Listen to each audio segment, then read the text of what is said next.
Wow! Today we had a great conversation with Johny. You already know him from the previous episode on cloud security.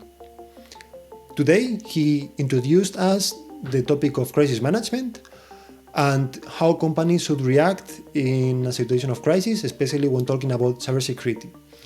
As well, he gave us insights on how the crisis management committee should be organized, also getting his opinion on what should be the role of the CEO, the CXO, the board of management in a highly critical situation, and as well giving recommendations to companies on how they should start if they want to get ready for whatever could happen. If this topic sounds interesting for you, please give us a thumbs up. This will help us to grow and to create high quality content, and enjoy the episode.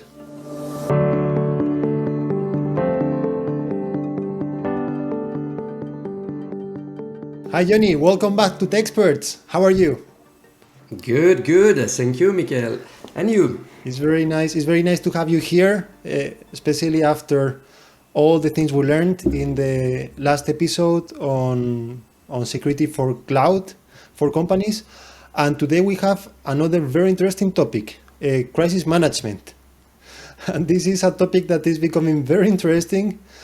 And we have seen also last year, for example, that many companies had to suddenly be ready for how was called this vulnerability that was found in middle of December. In December, we had the Log4j, and I think was a big vulnerability, of course.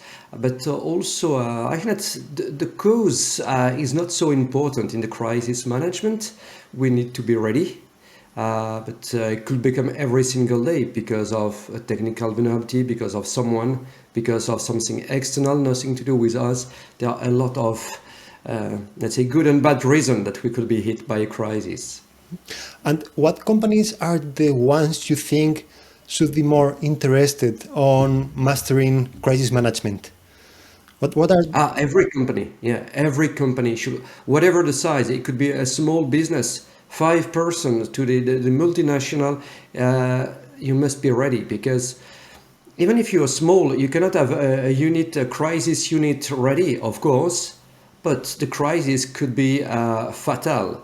And it could be very, when we think about a multinational, they will resist. They have some power, they have some money, they have some resources. When a small companies, it could just disappear because of a crisis.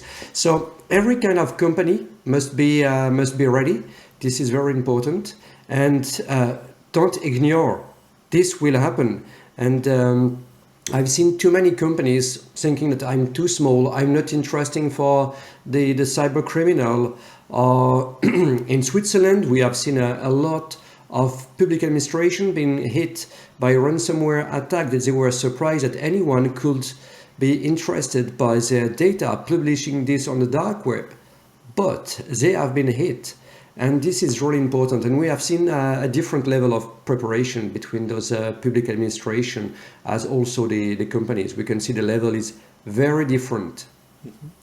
And I have the impression that in the past, especially, cybersecurity was considered as an IT problem, something that the CTO, the CISO, the CIO, the head of infrastructure should be aware of. But I believe more and more the mindset is changing, and we see that cybersecurity is not an IT problem, cybersecurity is a business problem.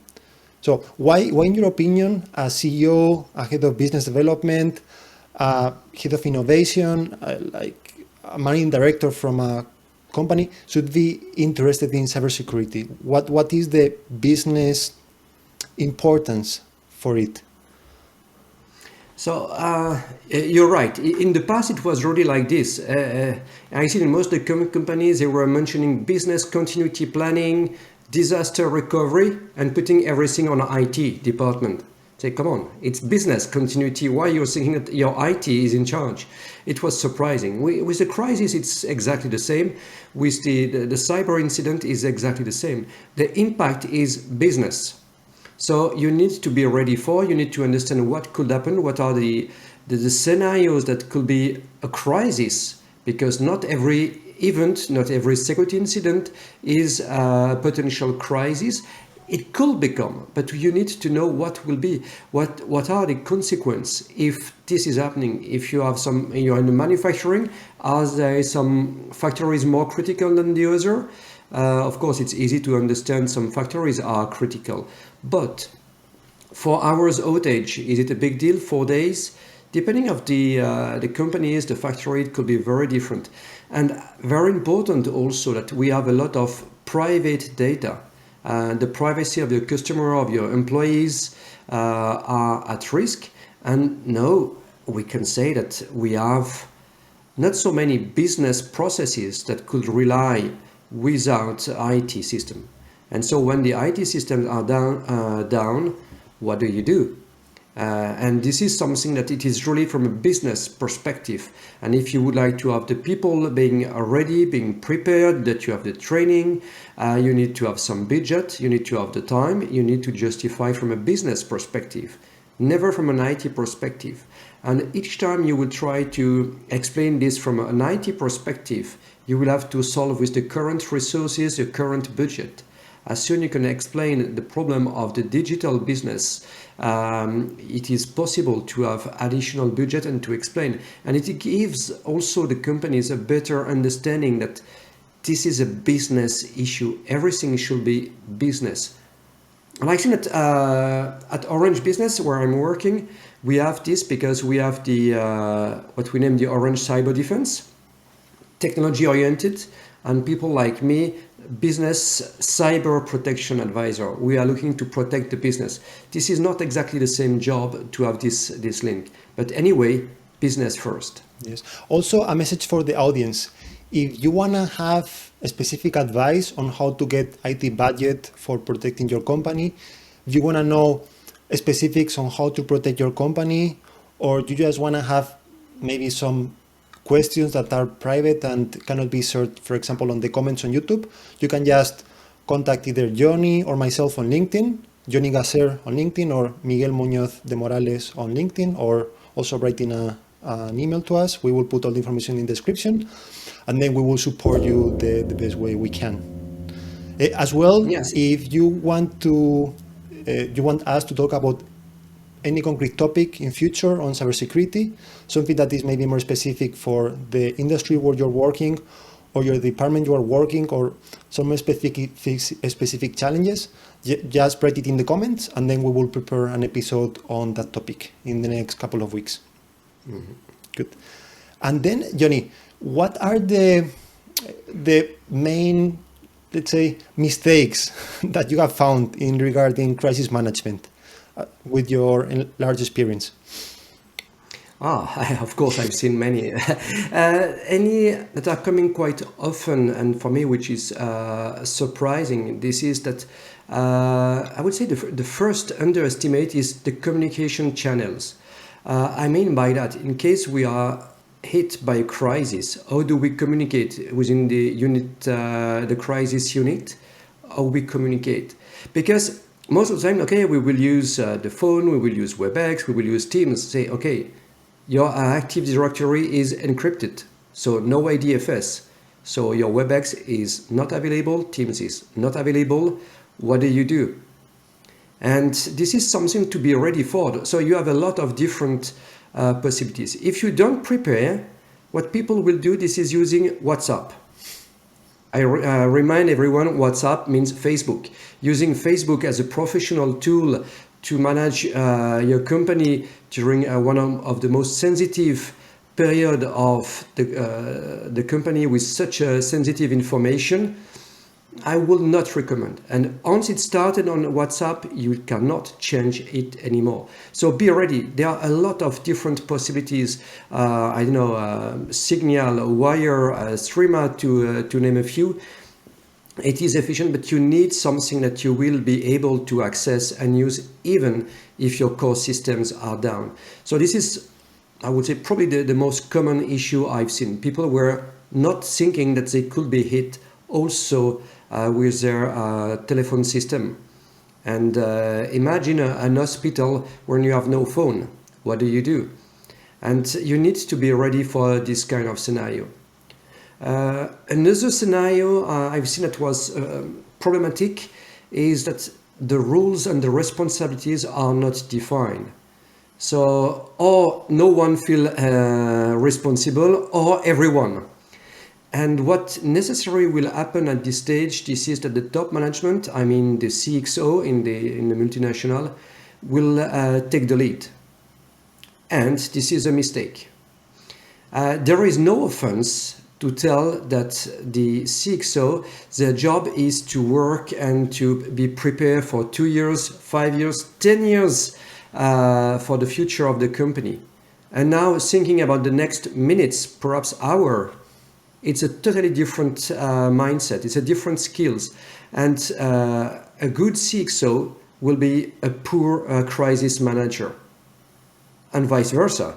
The crisis manager, or better or good it could be, will not be to manage a company. It's a really different job, and you need to have this. The CXO must be outside the crisis unit, really outside. It's surprising perhaps for any, but again, they should not interfere here, because when they are in the room, they are in the war room, for example, people will behave differently, and automatically they will try, the CXO, to take the control. Automatically, this is part of their leader and team lead, that they will act like this. And they should be available to the crisis unit 24/7, but not involved in directly.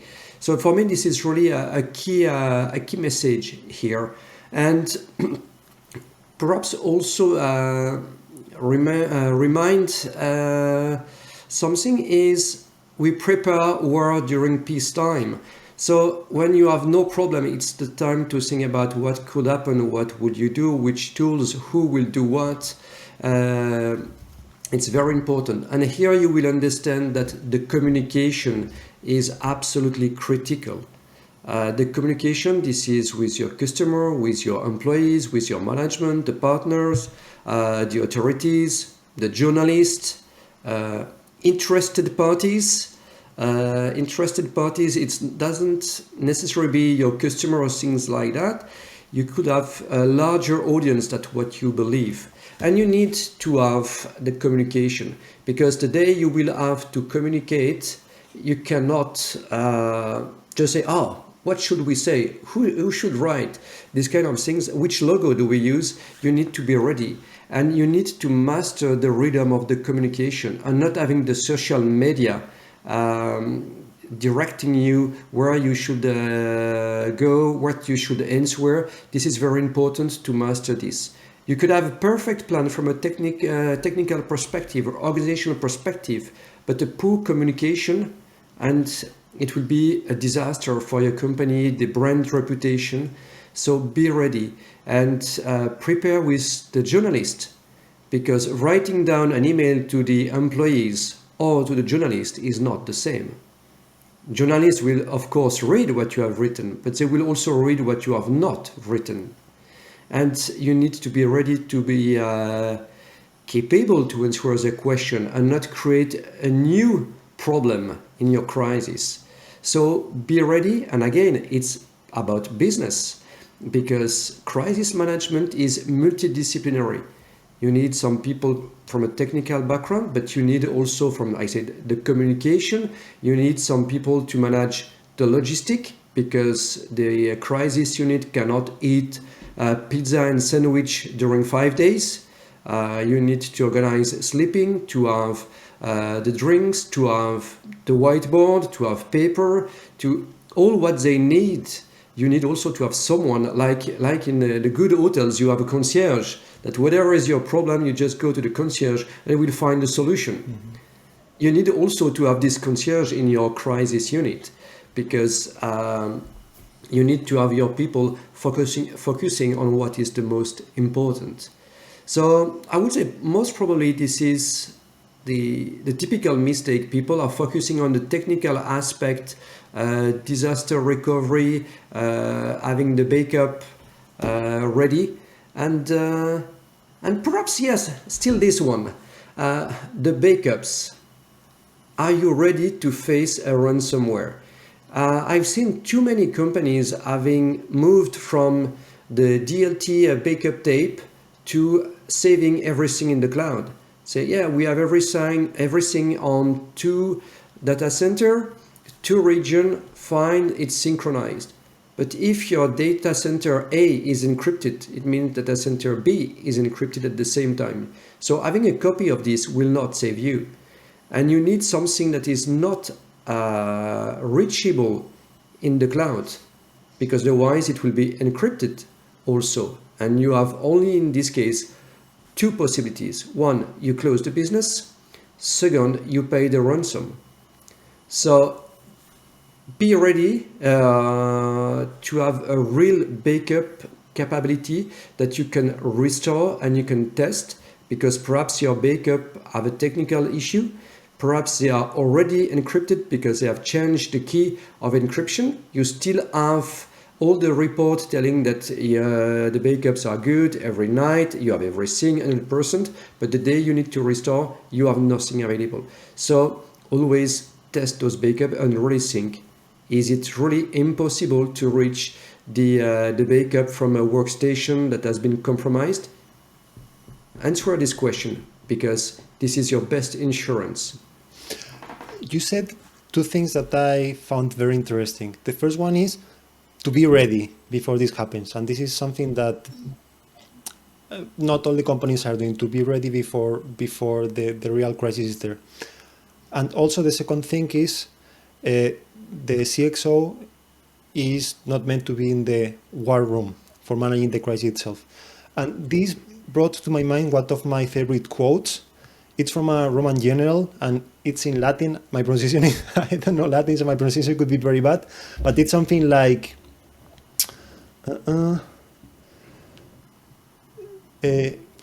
Igutur Q desirat pacem prepared bellium. In English, this means, if you want peace, prepare for war. So, sorry for the ones that feel insulted by my bad pronunciation in Latin. Do you think it's also true for companies that are ready for war during peacetime are going to be less likely to be targeted by cyber criminals? Not necessarily. In fact, the attractivity of a company is also because of its business profile, its activities, because they are launching a new disruptive product. They have a strong research and development, and so the competitors could try to get some secret. It could be just money, because you're a bank, you're a large multinational, so potentially paying more in case of being hit by a ransomware, not willing to have the data published on the dark web. This, I think, it will not change the profile. What will change is that normally the cyber criminal are not only looking for one specific companies, they are opportunistic, so it means that they will look at all the potential target. And if there is one easy target with good revenue, of course, it will be their first choice. So being ready is one element. But the best protection is not being ready for the crisis, is to have the best defense possible, the maximum number of detection capabilities, and to have time. In a crisis, there is a period that we name the golden hours. It's the time you can still act to change that it's not a crisis or a small crisis. And here it's this time until you detect the first sign of a potential crisis, and you can take already remediation. So the capability in cyber to detect something is going on, something not good, it could save you hours, and those golden hours to stop a site, something to address, to call someone to help you. There are a lot of things that you can already start before being really hit by the most severe part of the crisis. It's like for a tsunami. If you can detect it was an earthquake, and now there is a wave coming, you have the time to react, to evacuate the beaches, all the area that are in danger. If you just wait to have the first wave hitting you, you don't have the same time to save life. And it's exactly the same within a crisis. You need to be organized to capture and detect that you have a potential crisis coming. And now we are going to move to the last block that is around the advice for the audience. But before that, Johnny, please, for the audience, please tell us in the comments if you feel your company is doing enough for preparing for a potential crisis, and also if there is any concrete topic you'd like us to talk about in the next couple of weeks on cybersecurity. It would be very appreciated if you just write on the comments and give us a like. It will help us to give more visibility to this video and to support companies to be safe. Thank you very much. And now, Johnny, what are your advice for companies that want to understand how to prepare themselves for a potential crisis? Yeah. Perhaps the first step I would advise at the end of this postcard is for the guys is to check do they have a contract with a CSIRT company, so Computer Security Incident Response Team, because even if you have the best guys in the world, they have not managed crisis every single day. And when such a companies, they are. So they have the experience. So potentially I've made already some mistakes, but they will not do the same. So this is very important to have such a contract with an external company. In case of problem, you can call someone having the experience, probably having managed already exactly the same crisis somewhere else before. It will help you, and this is probably the first thing. The second advice is, what is the plan? Who is in charge? When we say, okay, we have a plan, we know who is in charge, we have set up some templates, some playbooks, where are they stored? Is it available also in case of ransomware? And then the most important is, have you exercised it? Really doing a test, doing a simulation. And this is very surprising for some companies. Recently, I've been part of a large exercise in Geneva, and the crisis were for several groups.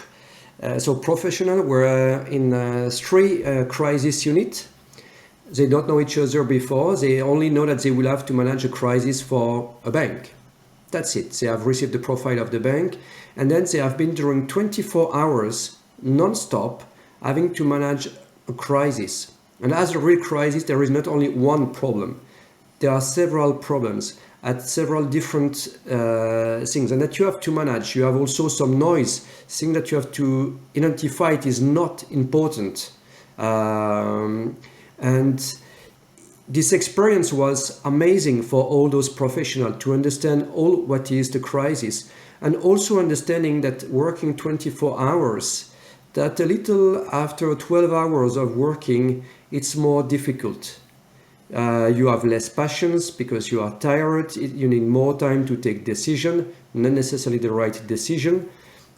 And you understand that you need to be prepared, because a crisis, most probably it will not be for 2 hours, otherwise it's not a crisis. And as such, you need to be ready since the beginning to have some shift, say how long you can work, where do we go for sleeping, or just having a rest. These kind of things, you need to taste it to understand. At this stage, you will understand that you need to have some people being fit, physically fit. I'm not telling that you should have only people having performed an Ironman in less than 10 hours, or I don't know, something like that.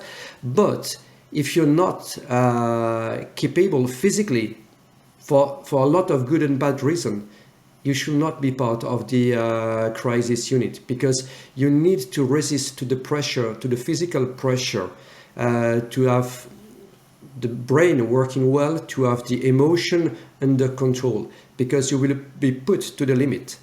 And this is really important. And also in the preparation, take care of your employees, because during a crisis, if your people are upset, disappointed by the management, how do you think they will do and act during the crisis? They will simply do their job. That's it. If the people feel well in your company and that they feel respected, they will do far, far more. They will really help. So this is also an investment in treating your employees correctly that you will get, because one day you will be hit by a crisis and you will be happy to have the people acting like if they were their own company, working independently. You will appreciate this. So really take care of such an element. And the last element is, I've started with that, the communication channels be set. I've seen too many companies don't know how to connect to each other because their Active Directory is down, meaning no email, no WebEx, no MS Teams. And they were capable to do some exchange because they had some phone numbers of the colleagues. But in a multinational, you don't know all the colleagues' numbers. Usually you rely on the corporate address book. And when it is not available, you have a problem. So just be ready and anticipate. What could happen to you? What is the worst case? And perhaps this is the subject for the next podcast, is how to perform the threat landscape evaluation, the risk assessment to select the crisis scenario. Because for me here, what is important, this is to identify the scenario you need to be ready. And then you can prepare your exercise to measure. And you measure your exercise. You be fair. Don't be too easy, because sometimes we can see people say, yeah, we do a tabletop exercise.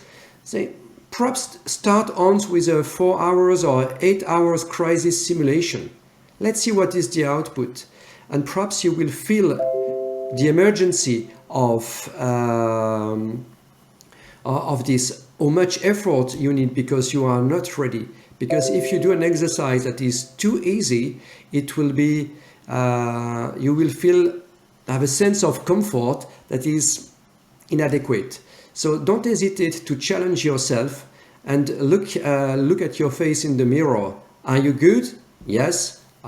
Not really, or we are poor. Good. So then, question for the audience. Do you want to have an episode on potential scenarios for crisis management? Then write it in the comments. We will read them and then we will decide what is going to be the most interesting scenario or the most interesting following podcast according to your feedback. Then, Johny, thank you very much for this amazing introduction on crisis management. It's also a great combination to the initial episode on security for the cloud. It's always great to have you here. I'm always learning a lot from you, and you make everything sound easy to understand. That is not very easy, especially when talking about cybersecurity. Very happy to have you with us also in further episodes, and I wish you a great day.